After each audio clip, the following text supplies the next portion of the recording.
The matter of faith. There have been men, many of them, who claim to be a new Messiah. And tonight we're going to meet three of them, including one in the faraway Philippines who has amassed a flock, he says, numbers in the millions. Poor people who give what little they have to the man they believe is the second coming of Jesus. Bill Weir journeyed there to meet him.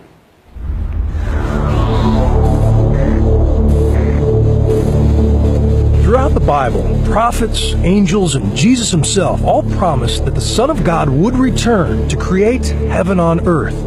And throughout the ages, billions of Christians have wondered, when? But what if the second coming is here, now? There are a number of would-be messiahs who claim exactly that, and few are more physically convincing than a former Russian traffic cop named Sergei Torop. In the woods of rural Siberia, he is known as Vissarion, the teacher, and around 5,000 disciples live around him, growing their own food and feasting on his every word. My whole body was trembling. The trembling is not coming again. Well, it's very emotional to me. Meanwhile, in London, David Shaler says he is the true Lord of Lords, but unlike Vissarion, no one believes him. That doesn't bother me because I was chosen by God. The former British intelligence agent says his body was filled with the Spirit of Jesus in 2007, a conviction which intensifies on a visit to Jerusalem. We're in the Church Holy Sepulchre, and this behind me is supposed to be the tomb of Christ. Well, I'm Christ, I'm not in the tomb, I'm not dead yet.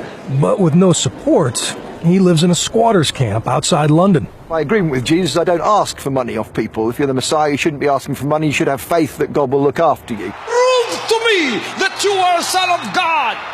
But that is not a sentiment shared by Pastor Apollo Quiboloy, the most successful of the world's self-labeled saviors. The official coming of the Son of God was in April 13, 2005.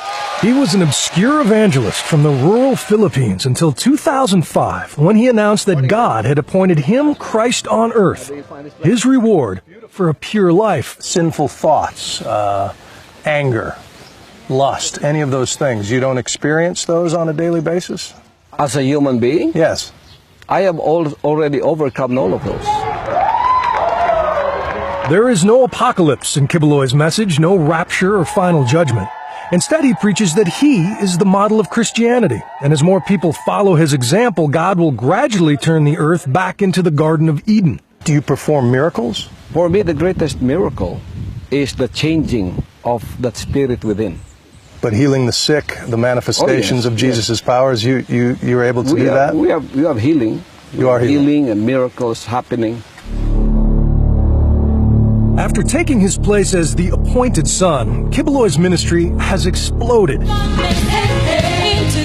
claims to reach 6 million followers with his satellite TV network, numerous publications, private jet, and personal helicopter. All the better to avoid the bumpy road and impoverished villages that lead to the walled compound he calls the Kingdom of Jesus Christ. Here is his 5-bedroom home, surrounded by manicured gardens of imported grass. So this is your Garden of Eden. This is what we call the Garden of Eden restored. It's easy to see why this claim resonates in a country where 30 million endure crushing poverty with open hearts. This family lives just down the hill, next to the dump where Pastor Quiboloy's garbage is burned. If you could be anything in the world, what would you want to be? Go to heaven. To them, heaven really could exist inside Quiboloy's gates, and it's why hundreds line up to carry his parasol. All the workers who toil in the grinding heat of the kingdom are volunteers, here to glorify the Father. Do you get paid for this? Juju tells me he gets $40 a week to feed his family. Minimum wage. And like the rest of the kingdom, he's expected to give 10% back to Quiboloy.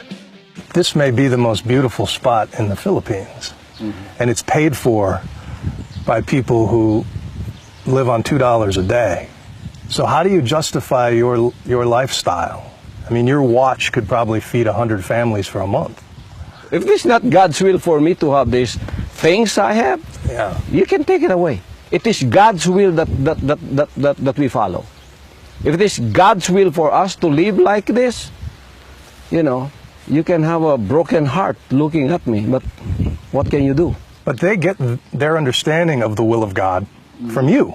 Yeah. And this nice young man wouldn't be holding this umbrella if he didn't believe the things you say. For us here, we see everything as a ministry. My talent is to preach. My talent is to be a leader. Not everyone can become a preacher or have been given a talent like me to go and lead the 6 million people. Right. But Jesus, when he walked the earth, according to the Bible, lived among lepers and prostitutes. I live among them. You have a private jet. I live among them. Before I had the private jet, You're in a walled compound with mansions. before this, I lived among these people. Like, for example, that jet that you're talking about. Do you know that in 1983, I had a revelation of that jet? That the Lord is going to give me that. Yeah? It is Him who gave me that. If it is not His will, how can I afford that? Well... Quiboloy has been accused of kidnapping and brainwashing by the parents of at least one of his followers, but he was never charged. He insists that anyone is free to leave his flock and seal their fate for eternity. Will they go to hell? It's up to them. They know that. So that's your will, you know. If you want to go to hell, no one will stop you. If you want to go to heaven and follow this way, no one will stop you too. Come work with you. Yeah. There are three possibilities here. You are either the Son of God, or you're delusional, or you're a very successful con man. I respect your point of view. But I resent what you said that your followers will say, I'm a con man with a speaking ability that I've tried to con people. That is not who I am. I'm not trying to con people. I am speaking the truth. Skepticism is a cross all modern messiahs must bear. In Siberia, Vissarion has also been accused of mind control, but there's not enough evidence to try him. And David Shaler? Well, there are fewer legal headaches for prophets without followers, but still plenty of moments to bring a so-called Son of God back to earth. Do you think you're Jesus? Sorry? Are you Jesus? I am Jesus, yes.